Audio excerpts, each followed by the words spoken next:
ছেড়ে দেবে। একটু মুখ দিয়ে বললে একটা মাওলানা বলছেন, বাবা নবীজি যে আদেশ করবেন আমরা তা করব, যা ছেড়ে বলবেন আমরা জোরে বলুন না, ছেড়ে দেবো। সবাই বলে একসাথে ছেড়ে দেবো ইনশাআল্লাহ। ইনশাআল্লাহ। ইনশাআল্লাহ এখন ওয়াজ শুরু করবো, আপনি বলছেন না বলে মুরব্বি সাহেব এত কথা জিজ্ঞেস করে ভালো লাগে না, জিজ্ঞেস করে যে আপনার আমল হলো না বা শুনলে চলে গেলেন, কিন্তু সুবহানাল্লাহ আলহামদুলিল্লাহ লা ইলাহা ইল্লাল্লাহ আল্লাহু আকবার যে আমলগুলো ছুটে গেল আপনার। দেখেন দেখেন দেখেন, তারা আল্লাহকে খুশি করার উদ্দেশ্যে জীবনযাত্রা শুরু করলো, নবীকে মানবো ইনশাআল্লাহ। আবার বলুন ইনশাআল্লাহ। দেখি মানতে পেরেছি কিনা। আল্লাহ বলছেন বান্দা, হে পৃথিবীর মানুষ তোমরা নবীকে মানো। আমরা কথা দিলাম আল্লাহ নবীকে মেনে নিলাম, বন্ধুরা আমার এবার মেনে নিয়েছি, জীবন শুরু হয়েছে। কতটা মেনেছি এবার আলোচনাটা শুরু হয়ে যাক। ছোট্ট করে গল্পটা শোনাতে আরম্ভ করলাম।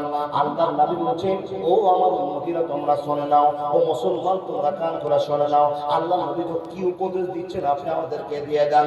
নবী বলছেন, মানুষ রে মাগরিবের নামাজ পড়া হলো, মাগরিবে যখন নামাজ পড়া হয়ে যাবে তোমাদের রাত 7টা বেজে গেল, 7:30টায় এশার আযান হবে, হাইয়া আলাস সালাহ হাইয়া আলাল ফালাহ, এশারের আযান হয়ে যাবে, 7:30টায় আযান হবে, 8:30টায় জামাত হয়ে যাবে। এই মুসলমান আমি নবী তোমাদেরকে টার্গেট দিয়ে দিলাম, তোমরা কান করে শুনে নাও। আযান শুনে সঙ্গে সঙ্গে নামাজ পড়তে চলে যাও। আসার পরে তুমি চট করে ভাতটা খেয়ে নাও, নামাজ পড়া কমপ্লিট, ভাত খেয়ে নিয়েছো কিংবা ভাত পারাবা আগার আগে তুমি ভাত খেয়ে নামাজ পড়তে যাচ্ছ, দুটোই করা আপনার জন্য বাঞ্ছনীয়। বন্ধুরে নামাজ পড়া পর ঈশার পরে আপনি নামাজ পড়ে ফিরে আসার পরে মোবাইল দিয়ে বসে আর চলবে না। বন্ধুরে আল্লাহ নবী আদেশ করছেন, যত তাড়াতাড়ি পারবা বিছানায় তোমরা ঘুমিয়ে যাও। মাওলানা কেন বিছানায় ঘুমিয়ে যাবো সেটা জানতে চাই। আল্লাহ রাব্বুল আলামিন বলছে, ও উম্মতি আল্লাহ তোমাদের বড্ড ভালোবাসি, তাই তোমাদেরকে দয়া করে এমন একটা সুন্দর রাত দিয়েছি, এই রাতে তুমি সারা দিনের ক্লান্তিকে মিটিয়ে নেওয়ার জন্য একটা সুন্দর রাত। হে বান্দা তুমি শোনো, আমি আল্লাহ তোমাকে সুখের জন্য রাতের ঘুম বেড়ে দিলাম। বন্ধুরে এই রাতের ঘুমটা তোমরা পাড়তে আরম্ভ করো, 8টার মধ্যে শুয়ে যাও। চলে গেল 11টা, চলে গেল 12টা, যদি তুমি আল্লাহর ভয়ে দিন কাটাতে পারো 1টার সময় তুমি আমাদের দাঁড়িয়ে তাহাজ্জুদের নামাজ পড়তে যাও। বন্ধুরে তাহাজ্জুদ পড়তে গিয়ে আল্লাহকে কোনদিন যদি একটা চোখের গরম ফোঁটার মান দিতে পারো, ও বান্দা শুনে নাও, আমি আল্লাহ তোমার জন্য জাহান্নামের গেটকে লক করে দিব। কেউ প্রতিবাদ করতে পারবে না, পারবে না, পারবে না। যাদের হৃদয়ে আছে আল্লাহর ভয়, তারা প্রভু পথে যায় না। আল্লাহর প্রেম ছাড়া এই দুনিয়ায় কারো কাছে হাত পেতে চায় না। গভীরতে যারা সিজদাতে রয়, দুটি চোখে যেন তার নদী বয়ে যায়। ছলনার হাতছানি যতই আসো পিছনে ঘুরে সে তাকায় না। যাদের হৃদয়ে আছে আল্লাহর ভয়, তারা কবু বলে যায় না। একটু জোরে বলুন না সুবহানাল্লাহ। আল্লাহ নবী বলছেন, ঘুমিয়ে গিয়েছো, ঘুমিয়ে গিয়েছো, তাহাজ্জুদের নামাজ পড়ো না। বান্দারে যখন তোমার 4:30টা বেজে যাবে, মুয়াজ্জিন এসে তোমাকে ডাক দিয়ে বলবে আসসালাতু খায়রুম মিনান নাওম, তখন বান্দা তোমার একটা কাজ হবে, পৃথিবীর সব মায়াকে ত্যাগ করে দিয়ে তুমি আল্লাহকে খুশি করবার জন্য ফজরের নামাজের জন্য তৈরি হতে পারবে। ঘুমের ডিস্টার্ব হবে না, হবে না, হবে না। এটা নবীজির আদেশ। পানি মাকা পাটা নবীজি আপনাকে করতে বলছেন, একটা পথে চলে গেল। আল্লাহ বান্দা দেখুন, নবী মুহাম্মদ বলছেন, হে মানুষ তোমরা কান করে শুনে নাও, তোমার ঈমান বাড়ছে, তোমাকে মুসলমান অরিজিনাল বানাচ্ছে। তুমি দেখে নাও, দেখে নাও, দেখে নাও। বসতে দোকান ছাড়া পাওয়া যাবে না। জি জি জি জি জি জি। বাচ্চা হারিয়ে গেছে, ছোট বাচ্চা। ক্যামেরা দেখা, ক্যামেরা এখনকার দেখা। বাচ্চা তো ছোট বাচ্চা। এই দেখেন, দেখেন, দেখেন, দেখেন, বেশ, বেশ, বেশ। জি একটা বাচ্চা হারিয়ে গেছে। যদি কারো মা বাচ্চাকে চিনতে পারে, মেহেদির দোকানের সামনে ঘোরাঘুরি করছিল, দেখেন। জি জি জি। ও বাবা, নোয়াখালী এরকম এলাকা দিয়েছিলাম, এলাকা দিয়েছিলাম যে একটা বেটি কুড়িয়ে পাবে সব আজ করছে। এখানে আছে বাম দিকে। জি স্টেজে, স্টেজে পাতি হোক তো নিয়ে যাবে, না হলে থাক আমি নিয়ে যাবো। ছোট্ট বাচ্চা খুব কাঁদছে, আসো না, থামো থামো থামো থামো।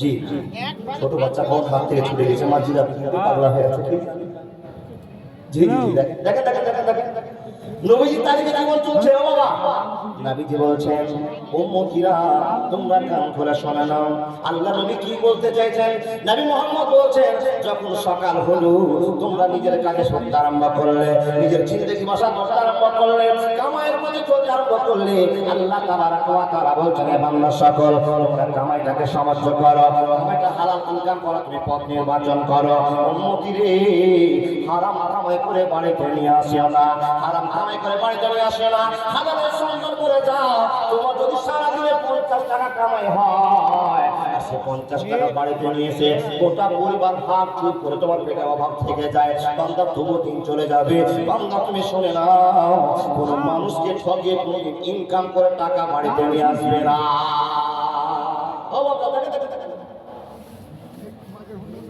ঠিক আছে থামো ফোন ই করে দেখাচ্ছি ওইটা দেখেন নবীজি বলছেন সারাদিন ঘুম পারলে ফজর নামাজ হলো অরিজিনাল মুসলমান হয় বন্ধুরা আমার সকাল হলো নিজের নিজের কাজে ছুটতে আরম্ভ করলেন গরু পাইকার গরু কিনতে গেল ছাগল পাইকার ছাগল কিনতে গেল রাখাল তার মালিকের কর্ম করতে চলে গেল কৃষক তার সরিষা নিয়ে চলতে আরম্ভ করলো মাস্টার তার কর্ম করতে চলে গেল বক্তা তার নিজের ডিউটিতে চলে গেল বন্দরে চলে যাও কিন্তু ইমান বাঁচাবার তাগিদে জীবন যাপন করো ইনকাম করতে গিয়েছো যেখানে ইনকাম করতে গিয়েছো দেখছো তুমি জায়গাটা ভালো নয় হারাম টাকার একটা কারবার চলছে বান্দা তুমি সেইখান থেকে ফিরে চলে আসার সিদ্ধান্ত নিয়ে নাও যদিও তোমার একটা টাকা ইনকাম না হয় পরিবারকে যদি চাল কিনা ভাত না খাওয়াতে পারো ওখান থেকে ফিরে আসো শূন্য হাতে বাড়িতে বসে থাকো এ বান্দা আমি কোনখান দিয়ে তোমার পথ দিয়ে দিব পৃথিবীর কেউ জানবে না তোমার ইনকামটা কোথায় হয়েছে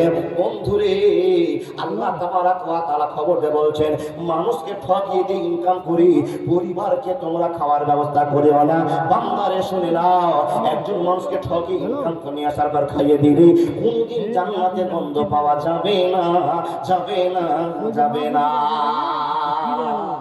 দেখুন তো নিজে তাকান কে কেমন ভাবে কামাই করে পৃথিবীর মানুষকে শান্তি দেওয়ার জন্য পরিবারকে শান্তি দেওয়ার জন্য সিদ্ধান্ত করেছেন বন্ধু তাকিয়ে দেখুন নিজের ইনকামটা কি অবস্থায় আছে আল্লাহর বান্দা ছেড়ে দিন এক পর্যায়ের কথা জীবন চলছে আল্লাহ তাবারাক ওয়া তাআলা আপনাকে খবর দিয়ে বলছেন হে মানুষের দল তোমরা ইহদিনাস সিরাতাল মুস্তাকিমের পথ অবলম্বন করো আল্লাহর নবী আপনাকে বলছেন বান্দা সব কিছু মেনে নেওয়ার পরে আখিরাতকে মানলেন ফারিস্তাকে মানলেন কিতাব মানলেন নবী মানলেন মানার পরে চলার পরে মুসলমানের একটাই ফার্স্ট দায়িত্ব একটাই প্রথম কর্তব্য সেটা হলো ব্যবহার ভালো করে দুনিয়াতে চলা এই দেখেন আরো ছেলে কুড়িয়ে পাওয়া গেল নাকি যেটা আমি যে ছেলে এই দেখেন এটা কুড়িয়ে পাওয়া যাবে রাখবে আসবে চেয়ারে বসা জি জি কত ছেলে এলাম ও লালবান্দা কি বলছিলাম ভুলে গেছি কি গো এটা আমার বেটি বলেন না কি বলছিলাম আপনার ভুলে গেলি বাবা কি বলছিলাম এখন যদি আমার আজকে হারিয়ে দেন তাহলে সকালে কি হবে গো দেখেন আল্লাহ রাব্বুল আলামিন বলেছেন মেনে নিয়েছো আমাকে মেনে নিয়েছো তোমরা আখিরাতকে মেনে নিয়েছো আমার কিতাবকে মেনে নিয়েছো নবীকে তো এগুলো কিছু মানার পরে পৃথিবীর মানুষের প্রথম দায়িত্ব মুসলমান হওয়ার পরে আখলাকবান মানুষ হতে হবে আপনাকে অরিজিনাল মানুষ হতে হবে আর দ্বিতীয় নাম্বার আপনাকে জীবন কাটার জন্য একটা উন্নত মডেলের মানুষ হতে হবে কেমন উন্নত মানুষ আল্লাহর নবীকে প্রশ্ন করা হলো ইয়া রাসূলুল্লাহ আপনার কাছে আমাদের আবেদন পৃথিবীতে এত মানুষ নামাজ পড়ে এত মানুষ রোজা করে এত মানুষ হজ করেছে এত মানুষ যাকাত দান সাদকা তাহাজ্জুদ অনেক নামাজ রোজা করছে না দিগো বলুন তো কোন লোকটা বেশি জান্নাতের হকদার হয় কোন লোকটাকে বেশি জান্নাত আল্লাহ তাবারক ওয়া তাআলা দেবে নবী মুহাম্মদুর রাসূলুল্লাহ সাল্লাল্লাহু আলাইহি ওয়াসাল্লাম বলছেন বান্দারা শুনে নাও ও আমার উম্মত তোমরা শুনে নাও আল্লাহ সেই লোকটাকে বেশি জান্নাতে প্রবেশ করাবেন যে লোকটা সর্বদা সব সময় ব্যবহার ভালো থাকবে যার ব্যবহার ভালো ওই সমস্ত কোয়ালিটির মানুষেরা আল্লাহর জান্নাতে নায়ক হবে জোরে জোরে বলুন সুবহানাল্লাহ দেখেন দেখেন, যার ব্যবহার ভালো তাকে আল্লাহ 1 নম্বরে জান্নাতের নায়ক বানাবে। এখন আপনার কাছে আমার প্রশ্ন, আপনার ব্যবহার আমার ব্যবহারকে মিলিয়ে দেখুন বাবা। আপনার ব্যবহার ভালো, আপনার ব্যবহার কতটা ভালো দেখেন। রাস্তাতে যাচ্ছে, ডান দিকের জমিতে একটা কারো ছাগলে সরষাগুলোকে মুড়ে খাচ্ছে বাবা, একবার খুব খাচ্ছে। তা আপনি কি করছেন জানেন? দিয়ে খাওয়া দাওয়া দেখছেন যে একটা ছাগল একবার শেষ করে দিচ্ছে, লোকটা কষ্ট করে সরষা এক জায়গায় লাগিয়েছে, কিন্তু ওই লোকটা আপনার শত্রু। তাকাবো না, দুটো ছাগল লাগলো, 3টা ছাগল লাগলো, আপনি দেখে বসে আছেন, শেষ করুন। ও বাবা করুন, দেখুন আপনি বিবেকবান মানুষ। লোকটার বাড়ি 3 কিলোমিটার দূরে, ছাগলের মালিক আপনিও নন, যে মালিক সেও নাই, মানুষের জমি মানুষের ছাগল। আপনি রাস্তা দিয়ে চলে গেলেন, একবার হেরো করলেন না, আপনার মনে ভাবছেন যার ছাগল আর জমি সে বুঝে নেই। এটা মানবতার প্রতীক নয়, এটা মানুষের কর্তব্য নয়, এটা অরিজিনাল মুসলমানের পরিচয় নয়, এটা ডুপ্লিকেট মুসলমানের পরিচয়। মাওলানা পরিচয়টা কি করে হবে? আপনাকে ওখানে মোটরসাইকেল দাঁড় করিয়ে নামতে হবে, গরুটাকে বেঁধে দিতে হবে, ছাগলটাকে হাঁকিয়ে দিতে হবে, এটা আপনার কর্তব্য। তার কারণ একজন মুসলমান আরেকজন মুসলমানের কাছে এটাই সাপোর্ট চাই। জোরে বলুন সুবহানাল্লাহ। বুঝেননি? টোটো 3 জন চালাচ্ছে, টোটো 3 জন লাইনে বসে আছে। একটা টোটোতে প্যাসেঞ্জার হতেই আছে, মানে সবই এলাকার লোক গিয়ে ওর টোটোতে বসছে। ওই টোটোওয়ালা চিন্তা করেছে, টোটো তো 8টা সিট, আরো 3টাকে বলে ছাদে বসিয়ে দিই, টোটোওয়ালা তো জি ভরবে না, জানেন না? আপনি মরে যান তা বলো, জি ভরবে না, মনে চায় যে আমি আরো ছাদে বসে নিয়ে আর 3 জনকে নিয়ে যাবো। কিন্তু ওই টোটোওয়ালাকে আল্লাহ খবর দিয়ে বলছে, যদি তোমার ঈমান থাকে, যদি তোমার নবীর ভক্তি ভালোবাসা থাকে, একজন তোমার বাম পাশে টোটো নিয়ে লোক বসে আছে, লোকটার একটা প্যাসেঞ্জার হয় না, বাড়িতে 3-4 জন ছেলে মেয়ে আছে, একটা ইনকাম হয় না, তোমার বারে বারে ভাড়া হয়ে যায়, তো বান্দারে তুমি অপরাধ করে নিও। তুমি একজন সজাগ মানুষ, তুমি একজন জ্ঞানী মানুষ, আল্লাহর ভয় করো, আল্লাহকে জীবনে প্রাধান্য দিতে পেরেছ। বান্দা শুনে না, একটা টিপকে এমন কৌশল করে নাও যে তোমার এই একজন মানুষকে 3 জন মানুষকে ও টোটোতে পাঠিয়ে দাও, আর তার বাড়িতে সারাদিনের খাওয়ার ব্যবস্থা তোমার করে দিতে হবে। এই মুসলমান, এটা তোমার গুরু দায়িত্ব, এটা তোমার গুরু দায়িত্ব। আচ্ছা বলুন তো বন্ধু, এরকম কর্ম কি আমাদের জীবনে কোনোদিন ঘটেছে নাকি? বলো না, ঘটেনি। তার কারণ ঈমান আছে, ভালোবাসা কমে গেছে। মুসলমান আপনাকে বলি, যার ব্যবহার ভালো, ব্যবহার দিয়ে আল্লাহর জান্নাতকে কাছে নিয়ে যাওয়া হয়। ও আল্লাহর বান্দা, নবীর প্রতি ঈমান আছে আপনি বলেছেন, তো এবার নবীর কথা আপনাকে শোনাই। নবীর ব্যবহারের সঙ্গে আমাদের ব্যবহারে কিছু মিল পাওয়া যাচ্ছে নাকি একটু দেখুন তো বাপ। দেখুন, একটা গল্প করছি। কোন এক যুদ্ধ থেকে বিশ্বনবী নবী মুহাম্মদুর রাসূলুল্লাহ, আবার বলুন সাল্লাল্লাহু আলাইহি ওয়াসাল্লাম, কোন এক যুদ্ধ থেকে চলে আসছেন। আল্লাহর বান্দা আস্তে আস্তে আস্তে আস্তে সব দলগুলোকে নিয়ে খুব ক্লান্ত শরীর। আল্লাহ নবী বলছেন, ও সাহাবারা, তোমরা এই জায়গাতে একটু অবস্থান করো, যে আর চলতে পারছি না। তোমরা খাসতে কিছু ক্লান্ত হয়েছো, আমিও খাসতে কিছু ক্লান্ত হয়েছি, তবে একটু দম নিয়ে আরাম নিয়ে তারপর আবার চলতে শুরু করবো। এই কথা কে বললেন বাপ? একটু কথা বলেন। নবীজি। কাদের বললেন? সাহাবাদের। সাহাবারা নবীর কথা তো সামনেও করবে না, পিছনেও করবে না, যেটা বলেছেন সেটাই মানবে। কিন্তু উম্মত আমরা অরিজিনাল মুসলমান দাবি করলাম, সেটা মানতে পারিনি, ও জায়গায় বেরে করতে পারেনি। সাহাবারা বলেন, হুজুর তাহলে একটা মাত্র গাছ, 2টা মাত্র গাছ, এর ছোট্ট একটা ঘর, আর এতটি লোক কাটবে না। তো হুজুর আমরা চলে গেলাম সামনে, কেউ চলে গেল পিছনে, আপনার এখানে বসুন। মানে ছায়া দেখে বসতে বসতে ভাগ ভাগ হয়ে বসে গেল। আল্লাহ নবী নিজের সামান, নিজের জিনিসগুলো রেখে, যে তারওয়ালটা নবীজির কাছে ছিল, তারওয়ালটাকে একটা গাছে ঝুলিয়ে দিয়ে নিচে একবার শুয়ে পড়লেন। এবার হাদিস বলছি, জাবের রাদিয়াল্লাহু তাআলা আনহু বর্ণনা করছেন, নিজে নিজে সাহাবারা নিজের ক্লান্ত মিটাচ্ছে, নবীজি ওখানে বসে আছে। বন্ধুরা আমার, হঠাৎ করে একটা ঘটনা ঘটলো। কেমন ঘটনা? যে ঘটনা যদি শুনেন তো ঈমানের পরিবর্তন হবে, জীবনের পরিবর্তন এসে যাবে। বন্ধুরে, যে লোকটা এত দামি, এত মান, এত সম্মান, এই লোকটা এমন একটা ব্যবহার করে দিল যে ব্যবহারটা দেখে লোকটা পাগল হয়ে গেল, পাগল হয়ে গেল। মুসলমান, তোমার ব্যবহার এত খারাপ কেমন করে হলো? বন্ধুরে, তোমার ব্যবহার দেখে মুসলমানই সহ্য করতে পারে না, মুসলিম হয়ে তোমার মুসলিম তো সহ্য করতে পারে না, অমুসলিম কেমন করে সহ্য করবে? তুমি একজন মুসলমান, তুমি মুসলমান হয়ে আরেকজন মুসলমানকে এত কষ্ট দিলে, তো হিন্দুদের কথা আমি বাদে রেখে দিলাম। বন্ধুরে, আল্লাহর নবী যে ব্যবহারটা দেখিয়েছেন, ওই ব্যবহারটা আমাদেরকে মারার জন্য বিশ্বনবী তাগিদ করে দিয়েছেন। উম্মতিরা রে, এই ব্যবহারের মাধ্যম দিয়ে জীবনযাপন করলে মুসলমানের মান টিকে যাবে, মুসলমানের দাম টিকে যাবে। কেউ রক্ষা করতে পারবে না, পারবে না, পারবে না।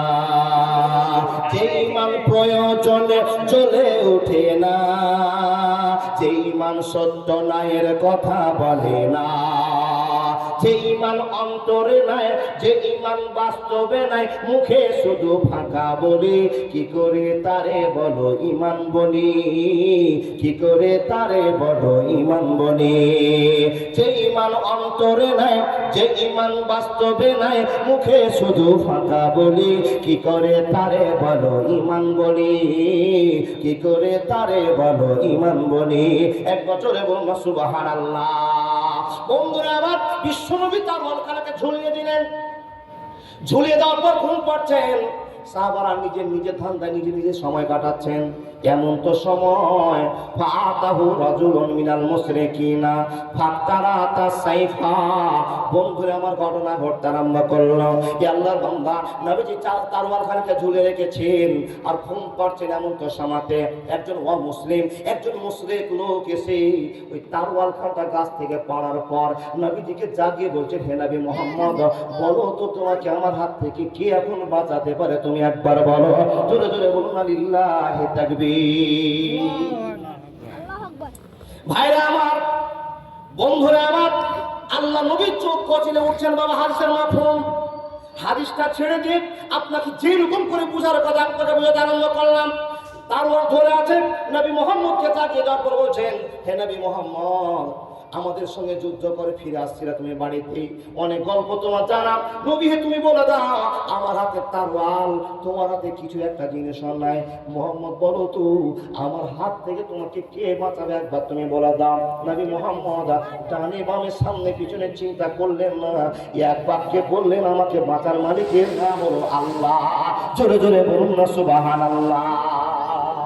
এরকম বিশ্বাস আছে বাপ? তরোয়াল হাতে, সামনে বেঈমান, ফাঁকা হাত, নবী জেগে দাঁড়িয়ে আছেন। নবীকে দেখিয়ে বলছেন, এই হাতে আমার তরোয়াল, বলো আমার তরোয়াল থেকে, আমার হাত থেকে তোমাকে এখন কে বাঁচাবে? তো নবীজি কোনো চিন্তা না করে বলছেন আল্লাহ। এরকম আমাদের ভর আছে? এরকম বিশ্বাস আছে না? ইব্রাহিম নবীর গল্প শুনেছেন বা? ইব্রাহিম নবীকে চড়কিতে বেঁধেছে মাথাতে। নবীজিকে বেঁধে দেওয়ার পর ওই দেখেছেন না চড়ক পূজা, বেঁধে দিয়েছে, নবী ঝুলছে, আগুনের উপরে দাও দাও করছে। জিজ্ঞেস করছে, নবী ইব্রাহিম, তুমি কি বলবে মুখ থেকে আল্লাহকে মানি না? ইব্রাহিম বলছেন, না, এই কথা বলতে পারবো না। দেখেন, ইব্রাহিম, তুমি মুখ থেকে বের করো আল্লাহকে মানি না। তোমাকে এখন বলতে পারি আমরা যে আগুন থেকে তোমাকে বাঁচার মতো কেউ শক্তি রাখে? ইব্রাহিম নবী বলছেন, রাখে। যেরকম সুবহানাল্লাহ। এত বড় চ্যালেঞ্জের মোকাবিলায় আগুনে ঝুলছে, জিজ্ঞেস করছে, কে তোমাকে বাঁচাতে পারে? হযরত ইব্রাহিম বলছেন, যিনি আমাকে বাঁচাবেন তিনার নাম হলো আল্লাহ।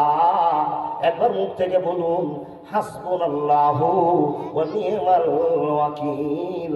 এত ষড়যন্ত্র দরকার নাই, এত চালাকির দরকার নাই, প্রশ্ন করার দরকার নাই। হাসবুনাল্লাহু ওয়া নি'মাল ওয়াকিল, আমাকে বাঁচার জন্য আমার আল্লাহ যথেষ্ট, আমার আল্লাহ যথেষ্ট। বন্ধুরা আমার, যখনই মুখ থেকে বলা, এরা রাগ করে ছেড়ে দিল আগুনের ভিতরে। ইব্রাহিম নবী আগুনের গর্তে পড়ে গেলেন। বন্ধুরে, আল্লাহ খবর দিলেন, আগুন তুমি কান করে শোনো। আগুন রে, আমার বন্ধু ইব্রাহিমের জন্য একটা পশম না পড়ে যায়। আল্লাহর বান্দা, এখন আপনাকে বলতে আরম্ভ করলাম, বিশ্বনবী নবী মুহাম্মদুর রাসূলুল্লাহ সাল্লাল্লাহু আলাইহি ওয়াসাল্লামকে বলছেন, নবী গো, বলো আমার হাত থেকে তোমাকে কে বাঁচাবে? নবী আর বাক্যে বলছেন, আমাকে বাঁচার মালিক তার নাম হলো আল্লাহ। যখন এই কথা বলা, কাফের হাত থেকে তারটা চট করে ছুটে পড়ে গেল। নবীজি ভদ্রতার সাথে তারওয়ালটা খুলে বলছেন, এবার তুমি বলো আমার হাত থেকে তোমাকে কে বাঁচাবে? সুবহানাল্লাহ বলুন।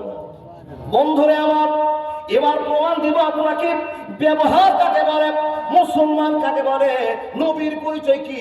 আল্লাহ তাবারাক ওয়া তাআলা বলছেন লাকাদ কানা লাকুম ফি রাসূলিল্লাহি উসওয়াতুন হাসানাহ, নবীর মডেলকে তোমরা জীবনে প্রাধান্য দিয়ে দাও। বন্ধুরা আমার, লোকটা থরথর করে কাঁপছে, আমার তরোয়াল খুলে মুহাম্মদের হাতে, মুহাম্মদ ঝুঁকিয়ে বলছেন বলো তো তোমাকে কে বাঁচাবে। লোকটা তো নিরুপায় হয়ে গেল, সামনেও কেউ নাই, বামেও কেউ নাই, পিছনে কেউ নাই। তখন লোকটা বাধ্য হয়ে বলছেন নবী মুহাম্মদ, বাঁচালেও তুমি বাঁচাবে, মারলেও তুমি মারবে। আচ্ছা, কিছু ডিফারেন্স বুঝতে পারলেন? নবীজি বলছেন রে আল্লাহর গোলাম, এ মুশরিক ভাই, তোমার মতো বেঈমান আমি নই।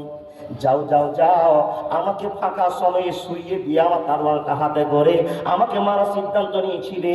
আমি ভর করেছিলাম আল্লাহকে, আমি আল্লাহ ছাড়া কাউকে মানি না, আল্লাহ ছাড়া কাউকে আমি জানি না। আমি আল্লাহর নাম বললাম, কিন্তু তুমি কত বড় বেঈমান, যার রুজি খাচ্ছ, যার দিয়ে বিজয় থাকছ, যার আখলাক চরিত্রে জীবন যাপন করেছ, যার কাছ থেকে ভালোবাসা পেয়েছ, সে রবের নাম না করি আমার কাছে বাঁচায় আশ্রয় চেয়েছ। আমি বাঁচাতেও পারি না, মারতেও পারি না, অতএব তোমাকে ছেড়ে দিলাম। আমি তোমাকে আঘাত করবো না, আঘাত করবো না, তার কারণ তুমি আমার শত্রু নও। তুমি চলে যাও, চলে যাও। লোকটা চলে যাচ্ছে রে বন্ধু আমার, ও আল্লাহ বান্দা বান্দিরা মনোযোগ দিয়ে শুনে যান। লোকটা চলে যাচ্ছে আর বারবার নবীর দিকে তাকিয়ে তাকিয়ে দেখছেন নবী কি সত্য বলছেন কিনা। এই লোকটাকে আমি ধমকাম চমকাম অনেক করলাম, এত ক্ষতি করলাম, এত কথা বললাম, আর লোকটা আমাকে তারওয়াল হাতে পাওয়ার পর চলে যাওয়ার অনুমতি দিল। এই কথা শোনার পর বন্ধুরে লোকটা বাড়ি চলে গেল।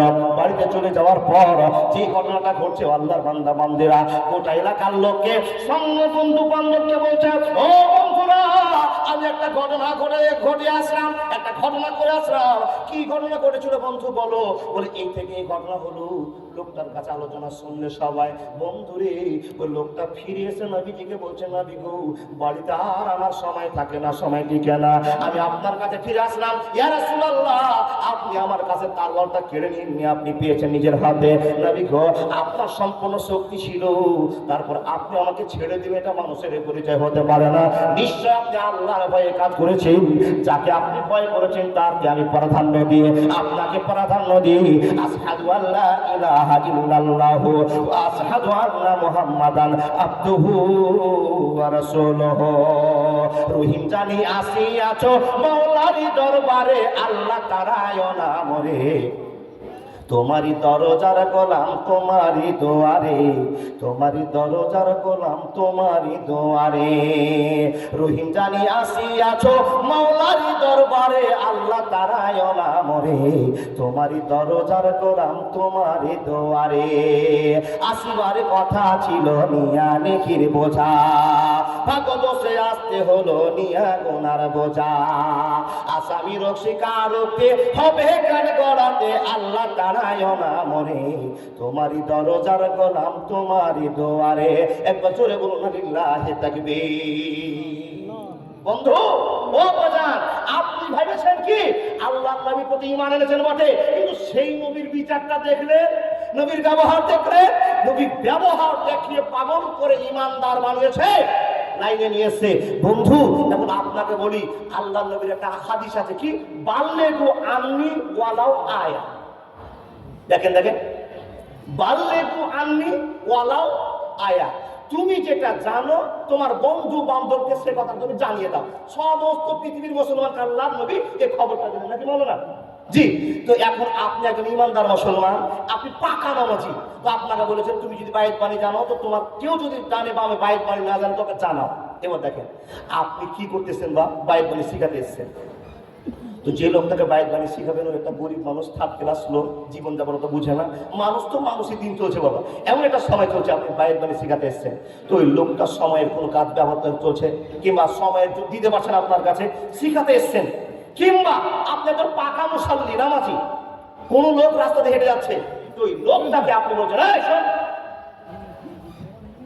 লোকটা আপনার কাছে এসছে, আপনি বলছেন তোমার মুখ যে পেকে সাদা হয়ে গেল, দাঁত যে নড়বড়ে হয়ে গেল, তুমি যে বুড়া হয়ে গেলে, তোমার হুঁশ হইলো না, বাপ দিয়ে কথা, তোমার এত চরিত্র খারাপ কেন? ওই লোকটা থমকে পড়ে যে, ও মুসল্লি সাহেব কি বলছেন আপনি? তো বলছে, তোমার কি এই কথাটা আবার খুলে বলতে হবে তোমাকে? তোমার কি নামাজ পড়ার টাইম হয়নি? তুমি কি এখনো সাবালক হওনি? দেখেন কত নিজ নিজ ভাষা বলতে আরম্ভ করলো। আল্লাহর নবী বলেছেন বাল্লিগু আন্নি ওয়ালাউ আয়া, তুমি রহমত ভালোবাসা দিয়ে লোকটাকে নামাজি বানাও। আর এই মুসাল্লি কি বলছে, এই তোমার কি এখন মুজ গাজেনি, এই তোমার কি এখন আক্কাল গাছ বের হয়নি, তুমি এত খারাপ কেন, তুমি এখন নামাজ পড়ো না? আচ্ছা বলুন, যে লোকটাকে বললো ওই লোকটা নামাজ পড়বে? নামাজ পড়বে না, মসজিদ থেকে আর সব রাত দূরে ঘুরবে। ওই জন্য আগে মুসাল্লিদের পা ধরে বলছি, ও মুসাল্লিরা, কোন মানুষকে মসজিদে ঢুকে ফিস মেরে কথা বলবেন না, কসম আল্লাহ, ডুবাঞ্চলে কথা নয়। পশ্চিম বাংলার যতটি মসজিদ আছে সব মসজিদে নামাজের মোটামুটিও আছে, এটা করবেন না, বাদ দেন। যে যা পাচ্ছে বলুন, যদি আপনার কথাটা কেউ লোড নেয়, বুঝতে চায়, তাকে বুঝান, এটা আপনার দায়িত্ব। যদি না বুঝে ছেড়ে দেন, জোর করে কথা খারাপ বলে ছোট করবেন না। নবীজির ব্যবহার আপনার কাছে আছে, নবীর ব্যবহারটা আপনার জীবনে চলছে, নবীকে ধন্যবাদ জানাতে হবে। আপনি তার ধন্যবাদ দিতে পেয়েছেন। ও বন্ধু, আবার আপনাকে শোনায় আরেকখানা গল্প। দেখুন দেখুন দেখুন দেখুন, বিশ্বনবীকে মারার জন্য বিদেশ থেকে একজন বাদশা নিজেই নবীর শত্রুতা পোষণ করার জন্য তীর ধনুক নিয়ে ধারে ধারে ঘুরছে। আল্লাহ নবী বলছেন, দেখেন ব্যবহার কাকে বলে। আল্লাহ নবী বলছেন, ও সাহাবারা, আমাদের বাউন্ডারি চালু খালগুলো ঘুরে এসো তো জি, তোমরা দল নিয়ে ঘুরো তো, পাহাড় গুলোতে দেখে আসো তো, কোন শত্রুকে আমাদের জন্য পাহারা দিয়ে আছে নাকি, কোনো ক্ষতি করার সিদ্ধান্ত করেছি কি নাকি। কিছু লোককে আল্লাহ নবী দল বল করে দল সাজিয়ে পাঠালেন। বন্ধু, বিশ্ব নবীর কথা শুনে সাহাবারা চললেন খুঁজতে, যে কেউ যদি আমাদের শত্রু থাকে তো তাদেরকে দেখবো, এইভাবে নিয়ে আসবো। বাবা, চেক করতে করতে করতে দেখা যাচ্ছে একটা লোক তীর ধনুক নিয়ে রাস্তায় ঘুরছে। আল্লাহর বান্দা খুব মনোযোগ দেবেন, এটা হাদিস। লোকটাকে সাহাবারা প্রশ্ন করছেন, ভাই তোমার বাড়ি কোথায়? বলে, বাড়ি আমার অমুক জায়গায়। কি জন্য এসেছো? কথা মিলে না। সাহাবারা প্রশ্ন করতে আরম্ভ করলেন, প্রশ্নের সঙ্গে কথার মিল নাই। লোকটাকে ধরা হলো। চলো চলো চলো, তুমি গোয়েন্দা বিভাগের লোক, তুমি যে কাজে এসছো তুমি ক্লিয়ার করে বলতে আরম্ভ করো। বন্ধুরা আমার, লোকটাকে চাপ সৃষ্টি করেছে। লোকটাকে যখনই চাপ দেওয়া, লোকটা মুখ থেকে বের করে বলছেন, আমি বিশ্ব নবী, আমি মুহাম্মদ রাসূলুল্লাহ সাল্লাল্লাহু আলাইহি ওয়াসাল্লামকে মারার জন্য নির্বাচন হয়েছে, আমি মারার জন্য প্রতিজ্ঞাবদ্ধ হয়ে এসেছি। নবীকে না মেরে আমি আর দেশে ফিরতে চাই না। বন্ধুরা আমার, এই কথা যখনই বলা, বলুন তো আপনারা, আল্লাহ নবীর সাহাবারা ওই লোকটাকে ছাড়বে? জি জি, বসেন বসেন বসেন, সব ঠিক হয়ে যাবে। দেখেন দেখেন বন্ধুরা আমার, আল্লাহ নবীর সাহাবারা বলছেন, ও বন্ধু, নবীকে মারার জন্য তুমি এত দূর থেকে পিস্তল, বম, তীর ধনুক নিয়ে এসেছ, তোমাকে তো ছাড়া যাবে না, তোমাকে নবীর কাছে যেতে হবে, নবীর কাছে যেতে হবে। রে আল্লাহর বান্দা বান্দিরা, নবীর কাছে লোকটাকে ধরে নিয়ে আসা হলো, লোকটাকে বেঁধে দেওয়া হলো। রে আল্লাহর বান্দা, মসজিদে নববীর খুঁটিতে পিলারে লোকটাকে বেঁধে দিয়েছে। লোকটার নাম হলো সুমামা বিন ওসাল, নামটা আবার মনে করুন, লোকটার নাম হলো সুমামা বিন ওসাল। এই মানুষের দল আপনাকে বলতে আরম্ভ করলাম, আল্লাহ তাবারক ওয়া তাআলা নবী মুহাম্মদুর রাসূলুল্লাহ সাল্লাল্লাহু আলাইহি ওয়াসাল্লামকে বলা হলো, নবী গো, এই লোকটা আপনাকে মারার জন্য দেশ থেকে সিদ্ধান্ত করে এসেছে। নবী গো, আপনাকে যদি পেত এই লোকটা শহীদ করে দিত। ইয়া রাসূলুল্লাহ, এই লোকটাকে আমরা ধরে নিয়ে এসে বেঁধে রেখেছি, আর বিচার ব্যবস্থা আপনি করেন। নবীজি বলছেন, ওই পিলারের মধ্যে লোকটাকে বেঁধে রেখে দাও, আটকে রেখে দাও। বন্ধুরে, ওই সময়কে মসজিদের বারান্দায় আটকে রেখে দিল, বেঁধে রেখে দিল। ও মানুষের দল, এবার আপনাকে জিন্দগির একটা পথ উন্নতির জন্য কথা বলতে আরম্ভ করলাম। বন্ধুরে আমার, মসজিদের মাটিতে বেঁধে দেওয়া আছে, মসজিদ আযান হচ্ছে, হাইয়া আলাস সালাত, হাইয়া আলাল ফালাহ। যখনই আওয়াজ মুসাল্লিরা শুনতে পেয়েছি, হাজার হাজার সাহাবারা মসজিদে নামাজের মধ্যে চলতে আরম্ভ করেছেন, আওয়াজের দিকে চলতে আরম্ভ করেছেন। বন্ধুরা আমার, আসামিকে বেঁধে দেওয়া আছে, এমন একটা আসামি, যে আসামিটা নবীকে মারার জন্য তীরকে রেডি করে রেখেছে, চাকুকে ঠিক করে রেখেছে, ওই লোকটাকে বাধা আছে। মুসাল্লিরা মসজিদে ঢুকে নামাজ পড়েছে। আল্লাহ নবী 6 বার মসজিদে নামাজ পড়তে আসছে, আর 6 বার লোকটাকে জিজ্ঞেস করে বলছেন, ওরে সুমামা বিন ওসাল, বলো তো তুমি কেমন আছো? মায়ুন দেখা, ও সুমামা বিন ওসাল, তুমি বলো তোমার অবস্থা কি আছে, তোমার কেমন অবস্থা হয়ে আছে?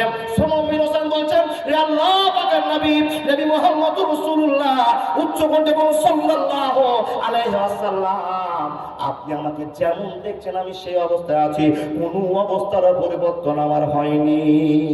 ওদিকে খেয়াল দিলে, অবস্থা শুনেন। নবীকে মারার জন্য একটা লোক আসলো, আর সাহাবারা সেই লোকটাকে ধরে নিয়েছে মসজিদে নববীর পিলারে বাঁধলো, বাঁধার পরে রেখে দিয়েছে। ও বাবা, বেঁধে দেওয়ার পরে তো নবী মুহাম্মদ রাসূলুল্লাহ এসে আসামিকে জিজ্ঞেস করে বলছেন, ও আসামি, তোমার কি কোনো অসুবিধা হচ্ছে? দেখুন দেখুন দেখুন, নবীকে মারার জন্য আসছে, আর সেই নবী আবার লোকটাকে জিজ্ঞেস করছে, তোমার কি কোনো অসুবিধা হচ্ছে? কি বুঝার কথা? জি জি জি, পিছনে জায়গা হচ্ছে না। ও আল্লাহর বান্দারা, একটু সামনে চেপে যান না।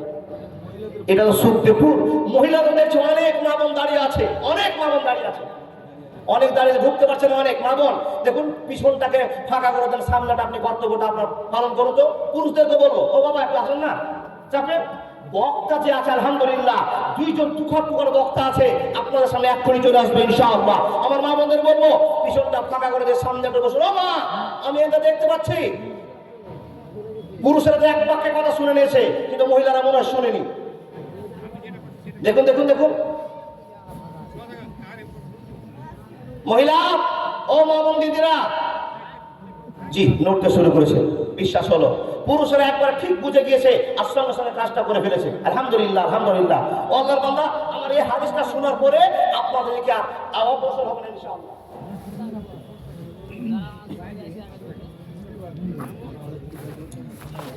বসুন বসুন। আলহামদুলিল্লাহ। ডানে বামে যে সমস্ত যুবকেরা দাঁড়িয়ে আছে, বন্ধুরা দাঁড়িয়ে আছে, ওনাদেরকে বলবো আবেদন, আপনারা ভদ্রতার সাথে এই মাহফিলকে প্রাধান্য দিন, আল্লাহর কাছে ভালো একটা প্রিয় বান্দা হয়ে যান। বসেন, যা হয়েছে বসেন। আলহামদুলিল্লাহ। ওই জায়গাটা ফাঁক থেকে গেল, ওই জায়গাটা ফাঁক। এই রাজমানের আব্বা বসে আছে দেখতে। এই এসো না জি, একটু আগে এসো। এই খুবর, এই আগে এসো। ফাঁকাটা করে দাও না, পিছনে অনেক লোক দাঁড়িয়ে আছে। ও মা বোন, এখানে তো মুখটা দেখতে চিনতে পারছি, নাম ধরে ডাকবো নাকি? এই ভুলটা করিয়েন না মা, সামনের জায়গাটা আপনি পূরণ করুন, এটা আপনার দায়িত্ব।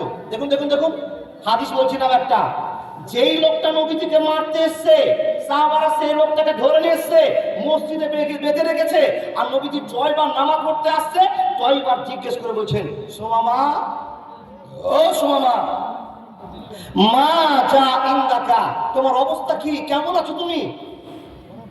তো ওই লোকটা বলছেন, বন্ধুরা আমার, লোকটা বলছেন, না বিগো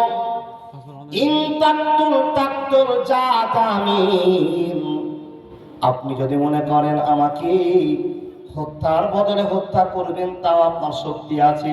দেখেন লোকটা বলছেন, ইন তাক্তুল জাদামিন, নবী গো আপনাকে মারার জন্য এসেছিলাম, আপনার লোকেরা কয়েক করে আমাকে নিয়ে এসেছে। ইয়া রাসূলুল্লাহ, যদি এখন আপনি চান তো আপনাকে আমাকে জবাই করে দিতে পারেন, কোনো অসুবিধা হবে না, এটা কেসাস, এটা বদলা। নবী গো তারপর আপনাকে বলতে পারি, ওয়া ইন তুমিন আলা শাকিরিন, নবী গো আপনি যদি আমাকে ছেড়ে দেন তো আমি একটা বিপদগামী মানুষ, আপনি আমাকে সাহায্য করেন, ছেড়ে দিতেও পারেন, মারতেও পারেন, ছেড়ে দিতেও পারেন। আবার লোকটা বলছেন, ওয়া ইন কুনতু তুরিদুল মাল, আল্লাহ নবী গো আপনি যদি আমাকে মারতেও না পারেন, ছেড়ে দিতেও না পারেন, তো আপনি আমার কাছে টাকা চান, আমি এক রাজ্যের বাদশা, আমার কাছে অনেক টাকা পয়সা আছে, আপনাকে শো হাজার হাজার টাকা দিয়ে আপনাকে ছুটে আমি যেতে পারবো, এমন শক্তি আছে। আপনি তিনটার ভিতরে কোনো একটা কাজ করলে আপনি করতে পারেন, মারতেও পারেন, ছেড়ে দিতেও পারেন, টাকা নিলেও টাকা নিতে পারেন। নবীজি কোনো কথা বললেন না, মসজিদে চলে গেলেন। মুসলমান মসজিদে বিশ্বনবী নামাজ পড়লেন, আল্লাহু আকবার, আল্লাহুম্মা বাইদ বাইনি ওয়া বাইনা খাতাইয়া কামা বাত্তা বাইনাল মাশরিক ওয়াল মাগরিবি। সম্পন্ন হয়ে গেল, মসজিদে কোনো গোলমাল নাই, চোঁচা নাই। মুসলমানের ব্যবহার দেখছে লোকটা, কেন মসজিদের খুঁটিতে বাধা আছে, আর মুসলমানেরা মসজিদে ঢুকছে আর বের হচ্ছে। বন্ধুরা আমার, ব্যবহার দেখে লোকটা তীক্ষ্ণ নজরে তাকিয়ে আছে, দেখছে আল্লাহ যাদেরকে মারার জন্য সিদ্ধান্ত নিয়েছিলাম তাদের ব্যবহার এত ভালো হবে আমি কোনদিন ধারণা করতে পারিনি, হয়নি, হবে না, হতে পারে না, আমার নবীর সাথে কারো তুলনা, হায়রে তুলনা তো দূরের কথা, ছায়াও মিলে না, হয়নি, হবে না, হতে পারে না, আমার নবীর সাথে কারো তুলনা। ইউসুফকে দেখে যারা আঙ্গুল কেটেছে, তারা কি বিশ্ব নবীর রূপ দেখেছে?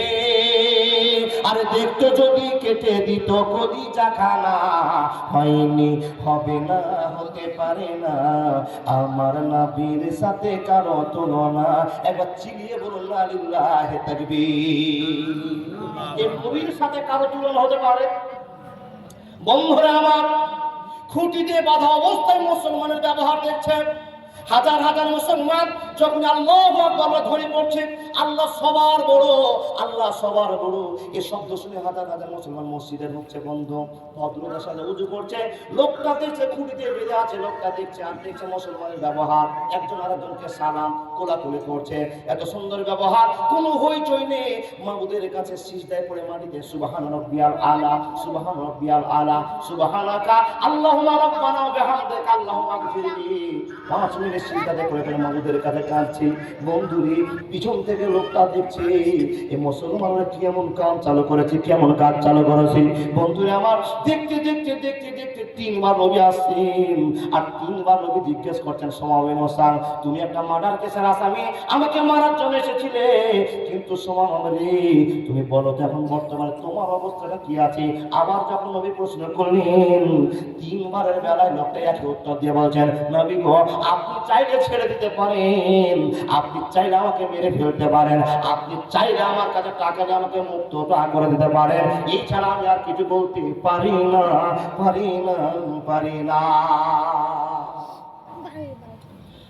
3 দিন বাদ আছে বা ঠিকঠাক খাওয়া, ঠিকঠাক ব্যবস্থা। দেখেন না যদি আরেকটা প্রমাণ পাওয়া যাচ্ছে বা, লোকটাকে বেঁধে দেওয়া আছে, তো যারা আসামি হয় তাদেরকে তো কড়া শাস্তি দেয় না, তো খুঁটিতে সাহাবারা তাদেরকে বেঁধে রেখেছে। নবীজি এসে বলছেন সাহাবাদেরকে, ও সাহাবারা, লোকটাকে যেভাবে বেঁধে রেখেছে গো, আমি সহ্য করতে পারছি না, একজন মানুষের খুব দয়া করা তো দরকার, দেখো একটু বাঁধনটা ঢিল করে দাও। সাহাবারা কেউ বলছে, হুজুর আপনি যে কথা বলছেন এ কথা মানার কথা, কিন্তু হুজুর গো, এরা তো আমাদের ক্ষতিকারক নয়, এরা তো ক্ষতি করতে এসেছিল, আর আপনি তাদেরকে ঢিল করে বাঁধতে বলছেন। নবীর মনটা কত নরম বন্ধু, ওই নরম হওয়ার জন্য আপনাকে নাকি শুনিয়েছে, আপনাকে আদেশ করেছে। এই 3 দিন গত পার হয়ে যাওয়ার পর 3 বারের বেলা নবীজি বলছেন, ও সোমাবেন হোসেন, এখন তোমার কি অবস্থা? সোমাবেন হোসেন আবার 3 নম্বর কথাটাই বলে বলছেন, হুজুর আমার একটাই কথা, মারলে মারতে পারেন, ছাড়লে ছাড়তে পারেন, টাকা নিলে টাকা নিতে পারেন, আমার আর কিছু নেই, আমি তো আপনার হাতে বন্দী, এখন যা ইচ্ছা আপনি তাই করতে পারেন। বলুন, আল্লাহ নবী যা ইচ্ছা তাই করতে পারে। নবীজি বলছেন, ও সাহাবারা, একে মারাও হবে না, একে টাকা নেওয়া হবে না, আর একে জরিমানাও করা হবে না, শুধু একে আল্লাহর রাস্তায় ছেড়ে দাও। সুবহানাল্লাহ বললেন না? আহা, যখনই এই কথা বলা, ও সাহাবা তোমরা এটাকে ছেড়ে দাও, ছেড়ে দিল বটে বা, সব তো সাহাবারা চোখে চোখে তাকিয়ে আছে, নবী এই লোকটা আপনাকে মারার জন্য 3 জন ছুড়ে নিয়ে ঘুরছে, আর আপনি সেই লোকটাকে 3 দিন বাঁধার পর বলেন ছেড়ে দাও, ছেড়ে দেওয়ার কথা বলেছে, ছেড়েও দিয়েছে। যখনই ছেড়ে দিয়েছে, আল্লাহর বান্দা, দিন প্রচার হয়েছে, ইসলাম প্রচার হয়েছে, তারওয়াল দিয়ে নয়, কুটু কথা বলে নয়, হেদায়েতের পথ দেখেছেন বিশ্বনবী আবেগের সাথে, ভালোবাসার সাথে। এই লোকটার হাত পা ছেড়ে দেবে যে যাও তুমি মুক্ত, তোমাকে মারবো না, তোমার কাছে টাকাও নিব না, তোমার কাছে প্রতিশোধ গ্রহণ করবো না, তুমি চলে যাও। বন্ধুরা আমার, এই আওয়াজটা শোনার সঙ্গে সঙ্গে লক্ষ লক্ষ সাহাবা নবীর চোখে চোখে তাকাচ্ছেন, নবী গো কি এমন একটা ভুল করছেন? নবীজি বলছেন, ভুল করি না, মানুষকে দয়া করলে আল্লাহর দয়া পাওয়া যাবে, মানুষকে ভালোবাসলে আল্লাহর ভালোবাসা পাওয়া যায়, মানুষকে ঠকে নিলে আল্লাহ তোমাকে ঠকিয়ে দিবে, মানুষকে বিপদ করলে আল্লাহ তোমাকে কোনো দিক দিয়ে বিপদে ফেলবে। তুমি আজকে কাউকে ঠকিয়েছ, রে বান্দা, তোমাকে আরেকজন লোক ঠকার জন্য তৈরি হয়েছে, তুমি কাউকে রোজ জমি রেস্ট্রি দিচ্ছ না, তোমাকে আরেকজন জমি রেস্ট্রি আটকে দিয়েছে, পৃথিবীর কেউ নাই সে জমি রেস্ট্রি করে দিতে পারে, আমি আল্লাহ তোমার মনটাকে নরম করলে করতে পারি। বান্দা, তুমি কাউকে বিপদে ফেলছো, আমি আল্লাহ কারো হাত দিয়ে তোমাকে বিপদে ফেলবো। বান্দা তুমি শুনে নাও। আল্লাহ নবী গল্প শুনলেন, শোনার পরে, শোনা দেওয়ার পরে ওই লোকটা নবীর দিকে তাকালেন আর চলে যাচ্ছেন। বন্ধুরা আমার, চলে গেলেন সাইড দিয়ে বাম দিকে বাগানে ঢুকলেন, আর বাগানের ভিতরে ঢোকার পর একটা ছোট্ট পুকুর আছে, গুঁড়ে আছে, ওই পুকুরের ভিতরে গোসল করে আবার লোকটা মসজিদে ঘুরে এসে বলছেন, আশহাদু আল্লা ইলাহা ইল্লাল্লাহু ওয়া আশহাদু আন্না মুহাম্মাদান আবদুহু ওয়া রাসূলুহু। চিল্লে বলেন লিল্লাহি তাকবীর। আহা, বন্ধুরে আমার, লোকটা আল্লাহ নবীকে বলছেন, ইয়া রাসূলুল্লাহ, যখন আমার হাতে চাকু ছিল, যখন আমি তীর নিয়ে এসেছিলাম, তখন মনে ছিল যে পৃথিবীর যদি কেউ শত্রু থাকে তো হযরত মুহাম্মদ আমার শত্রু। ইয়া রাসূলুল্লাহ, এখন এই লোকগুলো বেঁধে নেওয়ার পর যা দেখতে পেলাম গো, পৃথিবীতে যত কোটি কোটি মানুষ আছে, এই কোটি কোটি মানুষের ভিতরে আপনি আমার চোখে নায়ক, আপনি আমার চোখে মহামানব। ইয়া রাসূলুল্লাহ, আপনার ডানে কেউ নাই, বামে কেউ নাই, সামনে পিছনে নাই, আমি আপনার পক্ষে নবী গো। আমি আর বাড়ি ফিরে যেতে চাই না। আমি প্রচার করে দিলাম, আশহাদু আল্লা ইলাহা ইল্লাল্লাহ ওয়া আশহাদু আন্না মুহাম্মাদান আবদুহু ওয়া রাসূলুহু। সঙ্গী লোকটা কালেমা পড়ে মুসলমান হয়ে গেল। কিসের জন্য? নবীর ব্যবহার দেখে। ও বন্ধু, আর আপনার আমার ব্যবহার কি দেখেন? এক মুসলমান আর এক মুসলমান কানে ঠুকাঠুকি চলছে বাবা। কথা ঠিক নয়? কি করে কাকে বিপদে ফেলতে পারা যায়? ও বাপ, চিন্তা করো, যাকে আপনি বিপদে ফেলতে চাইছেন সে মুসলমান। আল্লাহ নবী বলছেন, আল মুসলিমু মান সালেমা মুসলিমুনা বিলিসানিহি। তারপর কি হাদিসটা আছে গো? ওয়ায়াদিহি। এক মুসলমান আর এক মুসলমানকে মুখ দ্বারা কোনো কষ্ট দিবে না, এটা হলো ঈমানের তাগিদ। বলুন সুবহানাল্লাহ। এক মুসলমান আর এক মুসলমানকে হাত দিয়ে কষ্ট দিবে না, এটা ঈমানের বাজনা। ও বন্ধু, ও আল্লাহর বান্দারা, আপনি সকালবেলা যাকে ঠকতে যাচ্ছেন সে একটা মানুষ, সে হিন্দু হোক, ডোম হোক, চামার হোক, ইহুদি হোক, নাসারা হোক, বৌদ্ধ হোক, যে ধর্মের মানুষ হোক না কেন, মুসলমান কাউকে ঠকতে, জোরে বলুন, ঠকতে পারে না। আর আপনি মানুষকে ঠকতে যাচ্ছেন, 3 বেলা না খেয়ে দিন কাটান, 50 টাকা ইনকাম হবে, সেই ইনকামের পথে জীবন যাপন চলুক। কাউকে ঠকে ইনকাম করে নিয়েছে, পরিবারকে সুখ করা যাবে না, 5000 টাকা ইনকাম করতে হবে না। সকালবেলায় 50 টাকার একটা বাদামের পুটলা নিয়ে বেরিয়ে যান রোডে, আর বলেন এই বাদাম, এই বাদাম, এই বাদাম। বাদাম বাদাম করতে করতে যদি 30 টাকা লাভ হয়, 30 টাকার চাল ডাল কিনেছে পরিবারকে খান, ওটাই আপনি মূল্যবান খাবার। কাউকে ঠকে 5 লাখ টাকা ইনকাম করার কোনো দরকার নাই। যদি আজকে আমরা বুঝতে পারেন বন্ধু, কোনোদিন কাউকে ঠকে ইনকাম করবেন না। 5000-এর জন্য 500 টাকা কামাই করে নিয়েছেন, জীবন ঠিক থাকবে, আল্লাহর ভালোবাসা পাওয়া যাবে। এই আশা আকাঙ্ক্ষা রেখে পথকে আমি এখানে মুলতবি করে সামনের দিকে না করে আপনাকে বলতে চেয়েছি, মাদ্রাসা আছে বলে কোরআনের সম্মান টিকে আছে, তো কোরআনের সম্মান আছে বলে আমাদের মান টিকে আছে, মাদ্রাসা টিকে আছে বলে আমাদের সম্মান টিকে আছে। ও আল্লাহর বান্দা, এতগুলো মানুষ আমার ওয়াজ যদি কেউ বুঝে থাকতে পারেন, আল্লাহর কোরআনকে প্রাধান্য দেওয়ার কথা,